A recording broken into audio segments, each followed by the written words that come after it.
Formula ఈ race విషయంలో విదేశాలకు తరలిపోయిన 55 కోట్ల వ్యవహారంలో టెక్నికల్ అంశాలతో తాను సేఫ్ అయ్యేందుకు కేటీఆర్ ప్రయత్నిస్తున్నారు.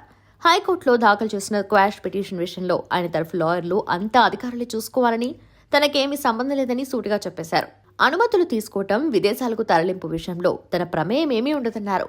ఒప్పందం ప్రకారం డబ్బులు చెల్లించాల్సి ఉందని చెల్లించారని, అంతేకాని అవినీతి జరగలేదన్నారు. ఇలాంటి వ్యవహారాల విషయంలో రాజకీయ నేతల ప్రమేయం ఎంతవరకు కోర్టులో నిలబడుతుందన్న దానిపై అనేక సందేహాలున్నాయి. ఎందుకంటే రాజకీయ నేతల అధికారులు ఆదేశాలు అన్ని నిబంధనల ప్రకారం అమలు చేయటం అధికారుల బాధ్యత. అవి నిబంధనలకు వ్యతిరేకంగా ఉంటే మాత్రం అమలు చేయకూడదు. అలా చేస్తే ఇరుక్కుపోతారు. ఫార్ములా కేసు విషయంలో కేటీఆర్ నోటి మాట ద్వారా ఆదేశాలిచ్చారు.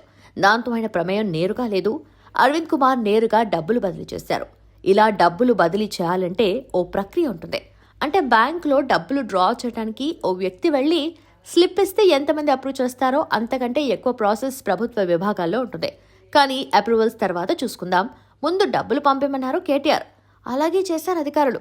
ఇప్పుడు కేటీఆర్ తనకు సంబంధం లేదని, అప్రూవల్స్ ఉన్నాయో లేదో చూసుకోవాల్సిన బాధ్యత అధికారులదే అంటున్నారు. అధికారులు మాత్రం అంతా కేటీఆర్ చెప్తే చేశామంటున్నారు. అరవింద్ కుమార్ జరిగింది మొత్తం చెప్పి కావాలంటే తాను అప్రూవల్గా మారతానని, జైలుకు మాత్రం పంపొద్దని ప్రభుత్వ పెద్దలను వేడుకుంటున్నట్లుగా ప్రచారం జరుగుతుంది. ఇలాంటి సమయంలో కేటీఆర్ అరవింద్ కుమార్ను పూర్తి స్థాయిలో ఇరికించేలా హైకోర్టులో పిటిషన్ దాఖలు చేశారు. మరి టెక్నికల్ గ్రౌండ్స్ మీద కేటీఆర్ బయటపడతారా, లేకపోతే అంతా చేసేసి అధికారుల మీద తోసేస్తే ఎలా అని షాక్ తగులుతుందా?